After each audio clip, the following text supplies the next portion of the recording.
Una vez que en mi diseño factorial ya pude calcular yo los contrastes, efectos y sumas de cuadrados, voy a proceder ahora a calcular la ANOVA.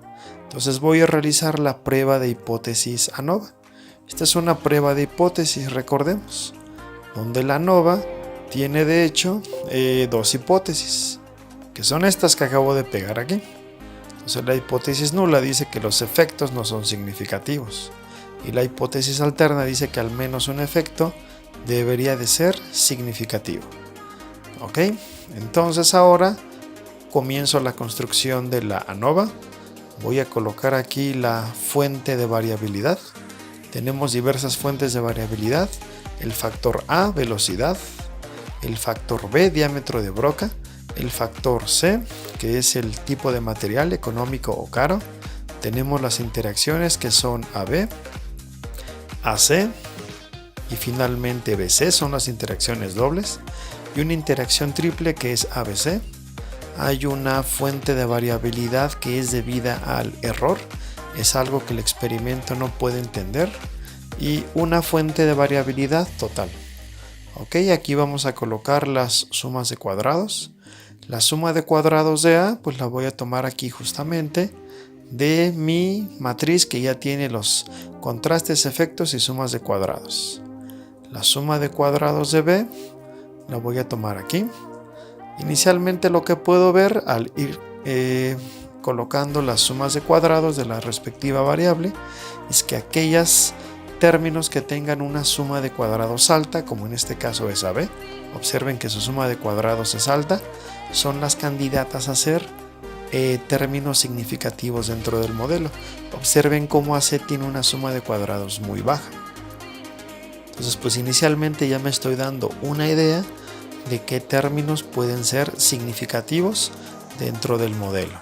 Ok, la suma de cuadrados total se puede calcular de la siguiente manera: es el número total de todas las observaciones, que en este caso son 16, pero menos 1, es decir 15, multiplicado por la varianza var.s, porque esto es una muestra, la varianza de mis 16 muestras que están aquí, que son las dos réplicas de las combinaciones. Cierro el paréntesis y le doy un enter. Y pues aquí me determina cuál es la suma de cuadrados total. La suma de cuadrados del error se encuentra con una simple resta. Es la suma de cuadrados total menos la suma de todas estas sumas de cuadrados. Entonces aquí ya tengo la suma de cuadrados del error. Vamos a ver cuáles son los grados de libertad. Para el nivel A, para el término A tengo dos niveles, 2 menos 1, 1. Para el nivel B, que es broca, tengo dos brocas, 2 menos 1 es 1. Para el término o la variable o factor C, tengo dos materiales, 2 menos 1, 1. Y todos los demás se encuentran a través de multiplicaciones. Es decir, los grados de libertad se encuentran multiplicando A por B, que sería 1 por 1. Y por eso concluimos que todos van a ser 1. El total de los grados de libertad de toda la ANOVA serían el número de experimentos menos 1. Entonces tenemos 16 experimentos menos 1, 15. Y pues finalmente esta fórmula la replico aquí, porque también los grados de libertad del error se encuentran de la misma manera. Es el 15 menos la suma de todo esto que está aquí. Me voy ahora al cuadrado medio, ms. Entonces en el cuadrado medio simplemente hago una división, que sería la suma de cuadrados entre sus grados de libertad que están enfrente. Aquí voy a dar doble clic. Ahora voy a calcular f calculada. F calculada no es otra cosa que entender la relación que hay entre ms, que es la variabilidad o la varianza del factor A, entre la del error. Siempre es interesante comparar contra la del error, porque recuerden que la del error es una variabilidad que nuestros factores no alcanzan a entender y por lo tanto decimos que se debe al azar. Entonces coloco aquí un F4 para que lo deje fijo y pues voy a arrastrar mi fórmula dividiendo cada término de los que están aquí entre la variabilidad del error. De hecho, los que son números grandes son de términos pues, estadísticamente significativos. Me doy cuenta que el único término grande es AB. Entonces esa es una candidata para ser un término significativo. Lo puedo comparar contra f de tablas. F de tablas es el límite máximo del cual no deben de sobrepasar estos factores. Y si lo sobrepasan, ese ya es una variable significativa. Sería con la fórmula igual a distribución punto f punto inverso. Entonces lo que me va a pedir esta formulita es que le ingrese una probabilidad. Ingresemos una significancia de 0.05. Grados de libertad 1 sería para esta primer f, sería el de su propia término, coma, grados de libertad 2, pues siempre dividimos entre los del error. Recordemos que los grados de libertad no indican otra cosa más que cómo hice yo la división. Voy a colocar aquí también un F4, ya que ese dato de los grados de libertad del error es inamovible. Entonces me doy cuenta que la única, evidentemente al arrastrar todos son iguales porque todos son con 1 y 8.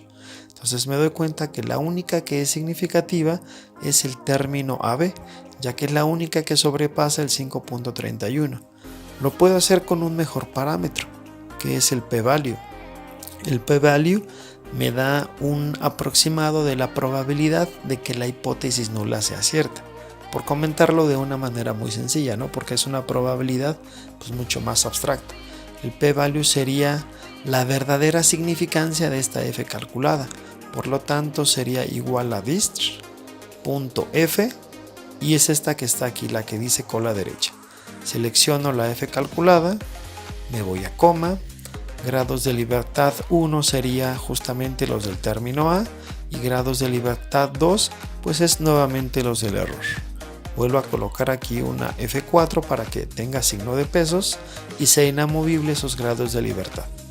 Entonces aquella variable que tenga un p-value menor a la significancia 0.05 me está diciendo que la probabilidad de que la hipótesis nula sea cierta es muy baja. Entonces, de hecho, la hipótesis aquí tiene una pequeña falla porque de hecho cada uno de los términos lleva hipótesis.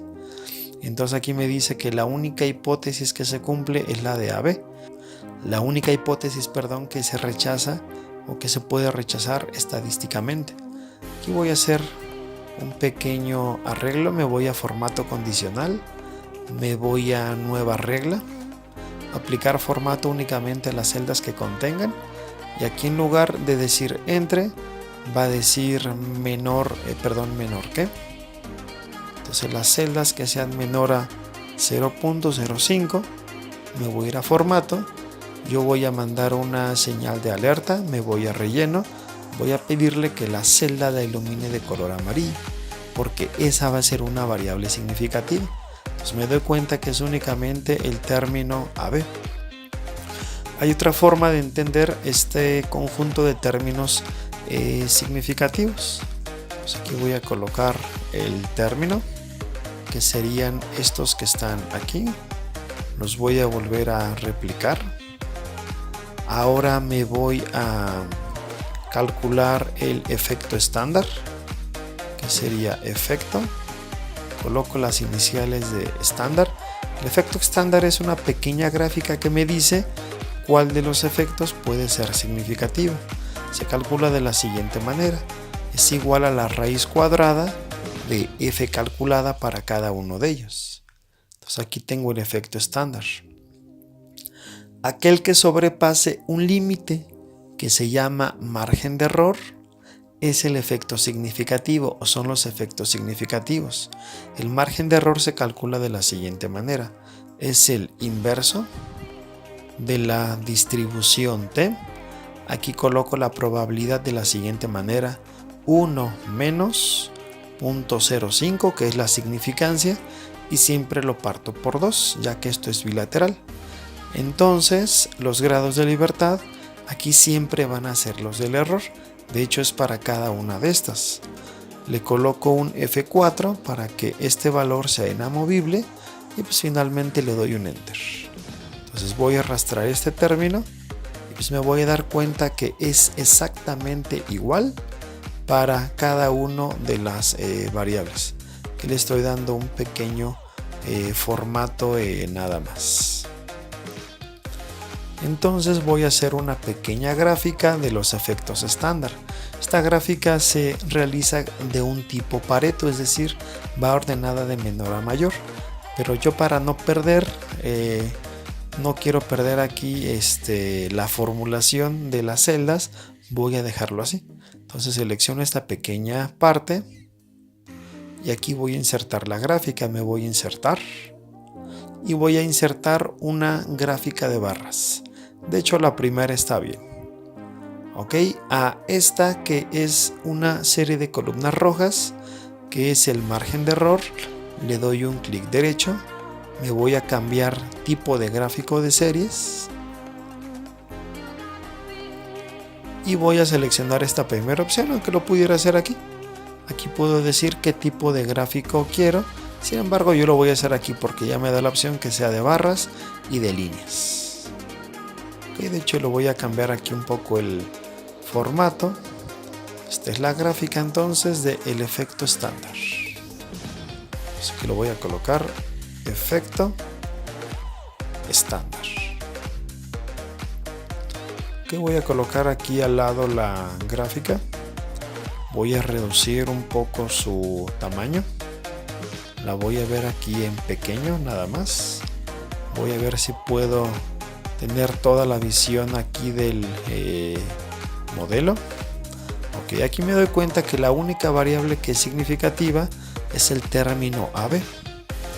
Ok, voy a calcular algunos coeficientes de esta ANOVA, como sería la desviación estándar, R cuadrada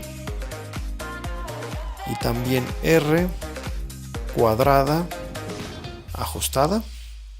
Ok, la desviación estándar, ¿cómo se calcula? Es igual a la raíz cuadrada de MSE, el cuadrado medio del error.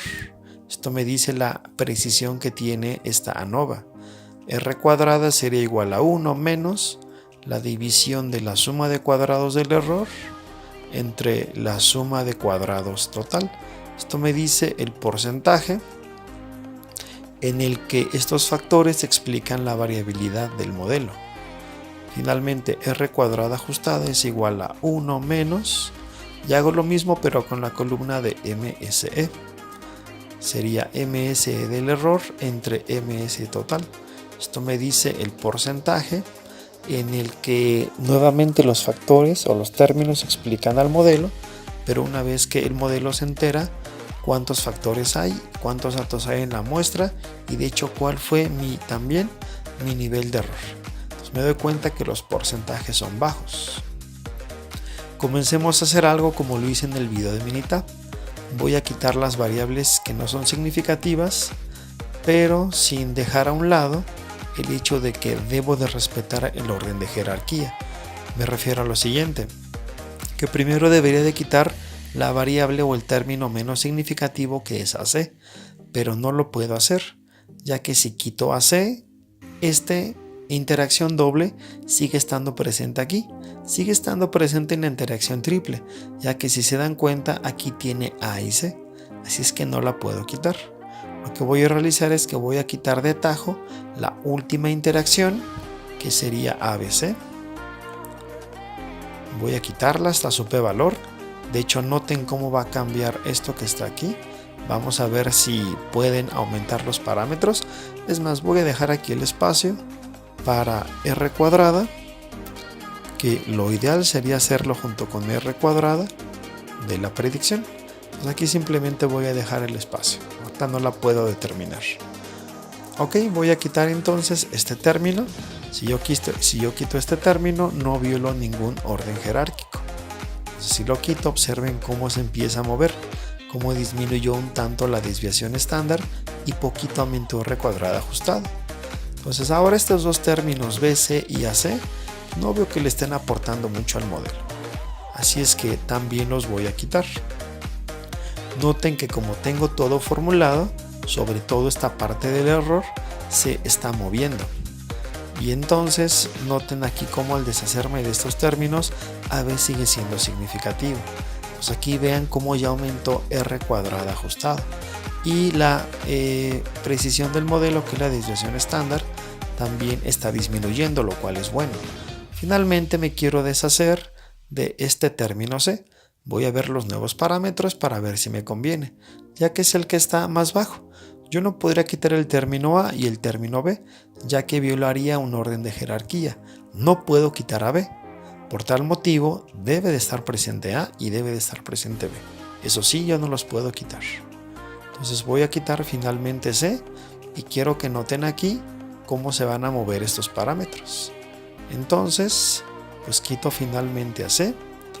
Y pues bueno, yo voy a decir que sí, efectivamente disminuyó R cuadrada, pero para mí es un tanto más importante que haya subido R cuadrada ajustada y un tanto la desviación estándar ya se quedó estancada en 0.62. Así es que yo me voy a quedar con este modelo. Es un modelo que solamente tiene 3 términos, que es A, B y AB. Y con este modelo yo voy a realizar mis conclusiones, mis recomendaciones, mis ajustes y también el análisis gráfico. Aquí notamos como la gráfica del efecto estándar me sigue diciendo que AB sigue siendo un término significativo. Ok, pues esto fue entonces la prueba de hipótesis ANOVA para un diseño factorial completo 2 a la 3 en Excel.